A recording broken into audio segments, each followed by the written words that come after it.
Welcome back to the deep dive.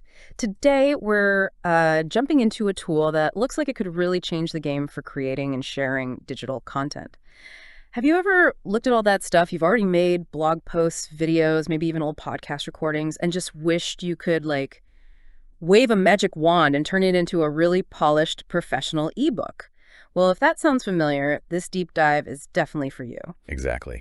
We're focusing on Designrr today. It's a web-based tool, uses AI, and it's specifically built for making ebooks and, other digital stuff. It comes from Page One Traffic, founded by Paul Clifford. And today, we're not just going to list features. We want to really unpack what it can actually do, look closely at the pricing, especially that lifetime deal that gets talked about a lot, and crucially, get into what real users are saying, the good stuff and the bad stuff, the big criticisms too. The whole point is to give you that full balanced picture so you can figure out if Designrr is, well, the right thing for your content needs. Okay, let's get straight into it then. What exactly is Designrr, like, at its heart? And who's it really for? Who benefits most? Right. So its main job, its core purpose, is to take content you already have and turn it into professional-looking ebooks or PDFs or Kindle books really fast. Think about all that great stuff you might already have sitting around. Blog posts, yeah. YouTube videos, old PDFs maybe, podcast transcripts, even Word docs or Google Docs. Designrr lets you repurpose all that pretty quickly. Now, you can make things from scratch too, but it's real, like, superpowers breathing new life into what's already there. And that makes it super popular with, a whole range of people online. Bloggers, affiliate marketers, coaches, online businesses, content marketers, course creators, podcasters, YouTubers too.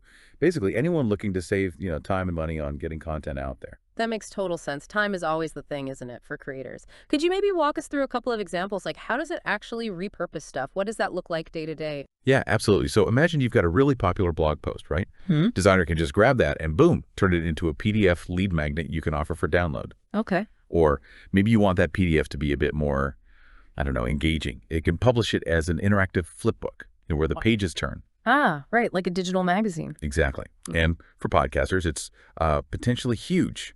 You can feed it your audio, it transcribes it, and then you can make that into a blog post or even a whole ebook. Wow. Yeah, and same idea for other formats. Got a Word doc, turn it into an EPUB file for different e-readers. Yeah. Or take a YouTube video, transcribe it, and format that text into a nice PDF guide. It's all about leveraging what you've got, without starting over every single time. That AI transcription bit alone sounds like it could save hours for anyone working with audio or video. What other features really make Designrr stand out for creators? What are the big draws? Well, the AI stuff is definitely key. Besides the transcription, which is great for audio and video, there's this thing called Word Genie.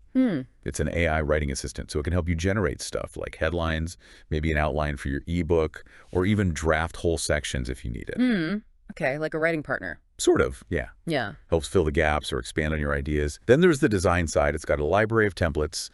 The standard plan gives you over 100, and Pro gives you more than 300. They cover all sorts of niches, digital marketing, self-development, that kind of thing. Right. But it's not just about picking a template. Right. You get a lot of control.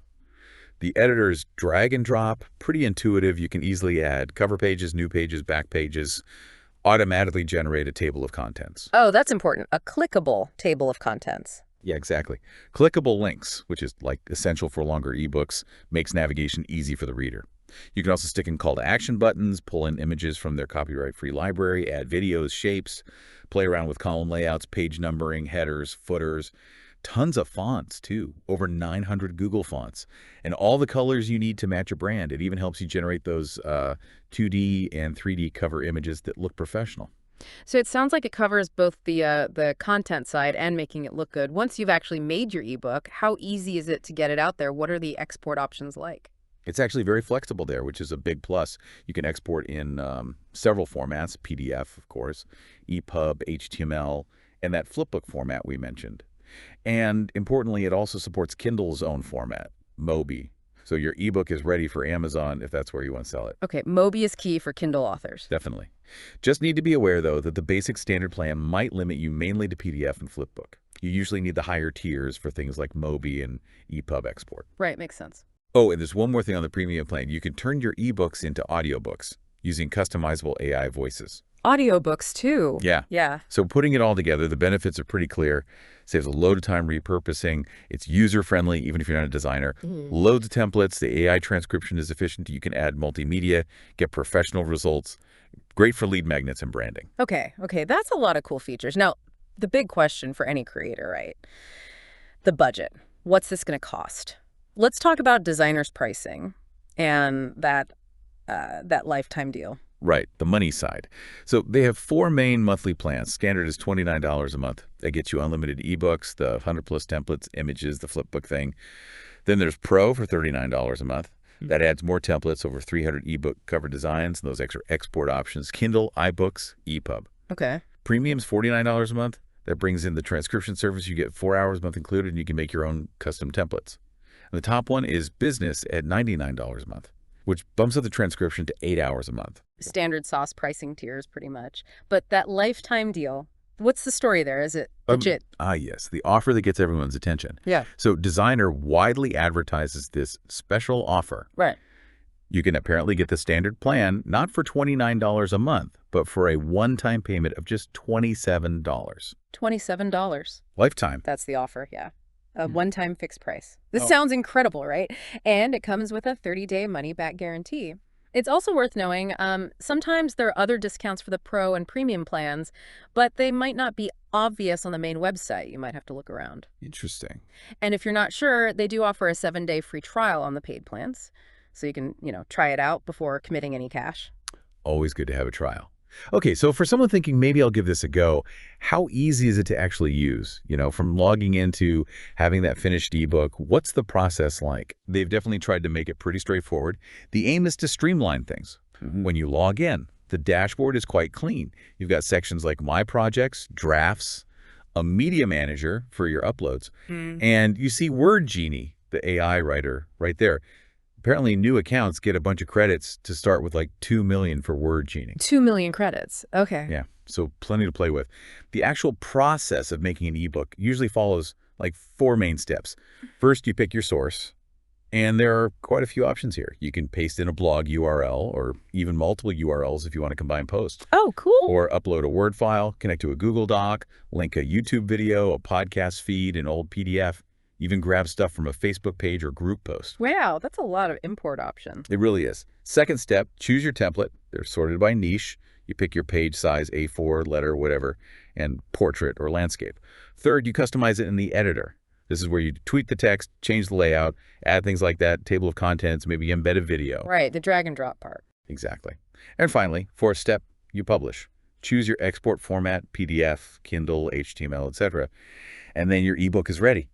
Ready to, build your email list, sell it, put it on your website, whatever your goal is. You mentioned the table of contents again. I know we touched on it, but it really seems like a key detail.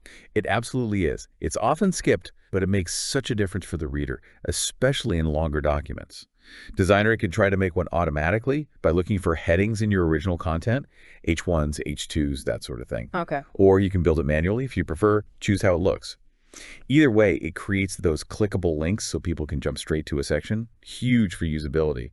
And just generally organizing your stuff. Adding new pages is super simple. You can pop in different types, cover page, standard page, 2 columns, and easily copy, delete, or just drag pages around to reorder them in the editor. Okay, got it. So the features sound good. The process seems fairly simple, but this is where we get down to it. What are people actually experiencing? Designrr sounds great on paper, but what's the word on the street? Yeah, this is where it gets interesting. So on the surface, things look really positive for Designrr. They talk about over 1.9 million ebooks created, more than 100,000 users, and their Trustpilot rating is genuinely impressive, like 4.7 out of 5. 4.7 is very high. It really is. Yeah. And you hear stories from users saying they created books incredibly quickly. Someone mentioned a 68-page self-help book in like 20 minutes. Yeah. So for basic stuff, basic repurposing, a lot of people seem to find it provides excellent value. I sense a but coming. Well, yeah. Yeah. If you dig a bit deeper, especially into places like Reddit, where people talk more freely, a different picture emerges. There's definitely another side to the story. One of the most common complaints you see is this feeling of bait and switch. With the $27 deal. Exactly. A lot of people who bought that lifetime deal felt it was misleading. They found themselves facing really strong pressure to upgrade to higher tiers. The feeling was often that you needed those upgrades to get features they considered essential, or even just basic. Yeah. Some went as far as calling the 27.7 version practically useless on its own. Yeah. And there was confusion around the word unlimited, particularly with the AI credits. Importing your own content seems to be unlimited, yes. But the AI stuff, like Word Genie, works on credits. Initially, people thought it was maybe 100,000 credits, but later it was clarified as fair use, starting with 2 million credits on the standard plan. So, not truly unlimited generation. Okay, bait and switch and confusion over unlimited.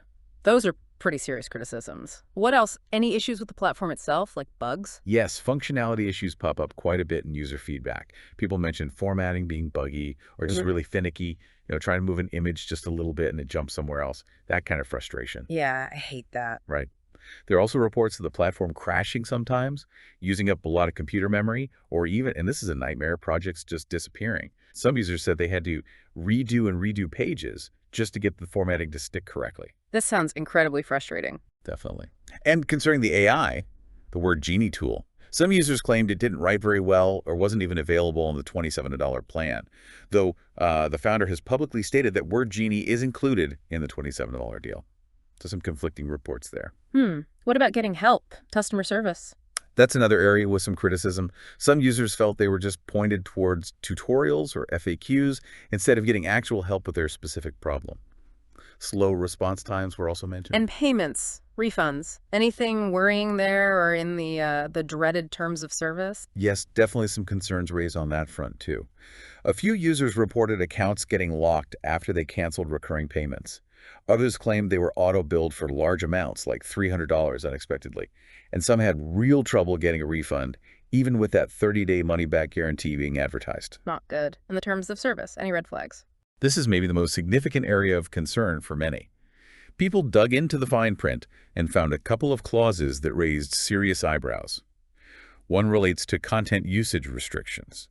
It seems to suggest that you might be restricted from modifying, publishing, or commercially using the content that Designrr helps you create without getting their explicit permission first.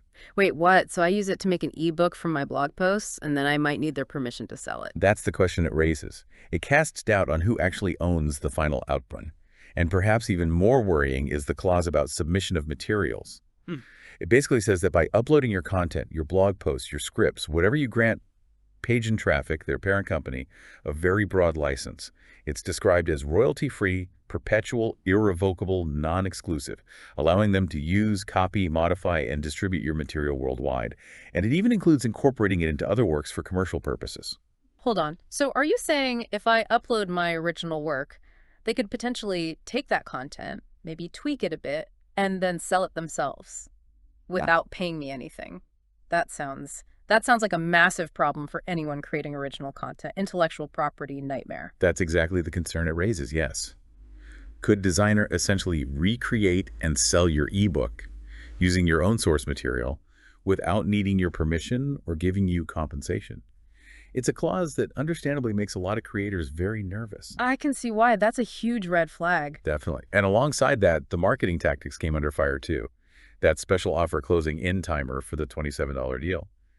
Users pointed out that the clock seemed to be running constantly, for over a year in some cases. It made the limited time offer feel dishonest or like a predatory practice to some. Okay, so that's a lot of potential negatives. It is. But it's really important to show the other side too. Paul Clifford, the founder, he's actually been quite active in places like Reddit, responding to these things. He's addressed what he calls rumors and speculation, clarified the AI credits are now fair use with 2 million included, suggested crashes might be browser issues on the user side, and he insists refunds within the 30 days are no problem. He also talks about new features coming, like importing outlines, showing it's still being developed. So the founder is engaging with the criticism. Yes, which is a positive sign. And crucially, some users do find that $27 plan genuinely valuable, especially if they're mainly using it for the repurposing part. Bringing in their own well-written content, maybe drafted using other AI tools like Claude or ChatGPT first. For those users who understand its limits and maybe aren't relying heavily on the built-in AI or needing complex formatting, they feel it's an absolute steal. Okay. But then you have others at the opposite end saying it was a total waste of money. So it really is a mixed bag, a very wide range of experiences. Right. Given that huge range from steal to waste of money and those serious terms of service concerns, what else is out there? If someone's listening and feeling a bit wary about Designrr now, what are some alternatives for making ebooks? Yeah, good question. A common comparison people make is with a tool called Sqribble. The main difference is probably flexibility.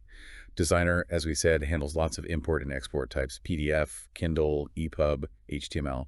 Sqribble is much more focused just on creating PDFs. Okay, PDF only for Sqribble. Mostly, yeah. Yeah. Template-wise, Designrr has more quantity, 100 plus basic, 20 pro, while Sqribble offers 50 templates, often described as higher quality perhaps. And pricing is different too. Sqribble is usually a one-time payment, typically $67, but sometimes you see deals for much less, like $14 with coupons. Designrr is subscription-based, apart from that $27 standard lifetime offer. Interestingly, both seem to have high Trustpilot scores, which just shows different tools suit different people. Right, so Sqribble is maybe simpler, PDF-focused, potentially cheaper upfront. What about other competitors, beyond just Sqribble? Oh, there are loads of tools in this space, depending on exactly what you need. If you want broader design capabilities, maybe something like Visme or Canva could work for ebooks too. Yeah, lots of people use Canva. Exactly. For really polished flipbooks, there are dedicated tools like Flipping Book, Relido, or Pablu. If you need serious professional-level desktop publishing, the Adobe InDesign is the industry standard, though it is a steep learning curve in cost. True. For more straightforward PDF creation and editing, you've got things like Wondershare PDF Element or Foxit PDF Editor.